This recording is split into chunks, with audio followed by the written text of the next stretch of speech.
தட்டை, சீடை, முறுக்கு, ரிப்பன் போகடா, அதிரசம், என்ன வேணாலும் செய்யுங்க. ஒரே ஒரு 5 லிட்டர் இதய மந்த்ரா கடல் எண்ணெய் பேக் ஒரு மாசம் முழுசுக்கும் அத்தனை சமையலும் முடிச்சு விடலாம். இதய மந்த்ரா.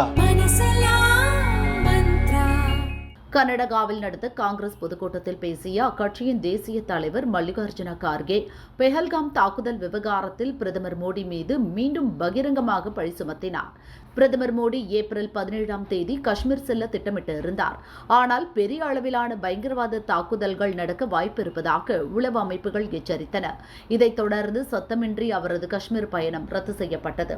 மோடிக்கு இந்த விஷயம் தெரியும் தானே? அப்படி தெரிந்திருந்தால் ஏன் மக்களுக்கு இது பற்றி எச்சரிக்கவில்லை? மக்களை எச்சரித்திருந்தால் 26 அப்பாவி உயிர்களை காப்பாற்றியிருக்க முடியுமே என்று கார்கே சொன்னார். இதே குற்றச்சாட்டை ஏற்கனவே கார்கே சுமத்தியிருந்தார். இதற்கு பாஜகவினர் அப்போதே பதிலடி கொடுத்தனர். கர்நாடகா கூட்டத்தில் பாகிஸ்தானுடன் இந்தியா நடத்திய பயங்கர யுத்தத்தை சின்ன போர் என்றும் மறைமுகமாக கார்கே சாடினார். அங்கும் இங்கும் சிறிய போர் நடந்தது. இதில் இந்தியாவின் பதிலடியை பாகிஸ்தான் குறைத்து மதிப்பிடுகிறது. சீனாவின் தயவுடன் அந்த நாடு செயல்படுகிறது என்றார். பெஹல்காம் தாக்குதலுக்கு பிறகு மோடி பீகார் சென்றதையும் கார்கே கடுமையாக விமர்சித்தார். பெஹல்காமில் 26 அப்பாவிகள் கொல்லப்பட்டதும் டெல்லியில் அனைத்துக் கட்சி கூட்டம் நடந்தது. இதில் கலந்து கொள்ளாத மோடி பீகாரில் நடந்த அரசியல் மாநாட்டில் மும்முரமாக பங்கேற்றார்.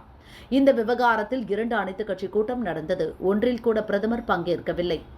ஒருவேளை அந்த கூட்டங்களை நாங்கள் புறக்கணித்திருந்தால் தேச துரோகிகள் என்று அழைக்கப்பட்டு இருப்போம். ஆனால் மோடி பங்கேற்காமல் போனால் அது தேசபக்தி என்று முத்திரை குத்தப்படுகிறது. ஏன் இப்படி ஒரு இரட்டை நிலைப்பாடு என்று கேள்வி எழுப்பினார்.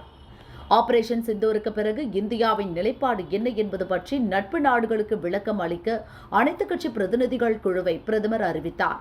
ஆனால் இது பற்றி எங்களிடம் எதுவும் ஆலோசிக்கவில்லை. இருப்பினும் நாட்டின் நலனுக்காக நாங்கள் அதை எதிர்க்கவில்லை.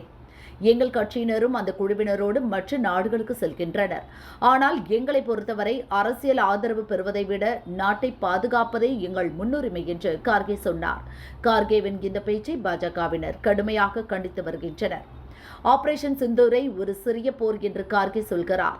நம் ராணுவம் பாகிஸ்தானுக்குள் நுழைந்து பயங்கரவாதிகளின் 9 முகாம்களை தாக்கி 100 பயங்கரவாதிகளை கொன்றதை ராகுலும் கார்கேவும் ஏற்கவில்லையா? பாகிஸ்தான் தாக்குதலுக்கு நாம் கொடுத்த பதிலடியில் 11 ராணுவ தளங்கள் தகர்க்கப்பட்டன. இப்போதும் பாகிஸ்தான் வழி தாங்க முடியாமல் அழுகிறது. இருந்தும் இந்தியா நடத்தியதை சிறிய போர் என்று சொல்கிறீர்களே, நம் ராணுவத்தின் துணிச்சலை இப்படித்தான் கொச்சைப்படுத்துவீர்களா என்று பாஜக எம்பி சம்பித் பத்ரா சாடியுள்ளார்.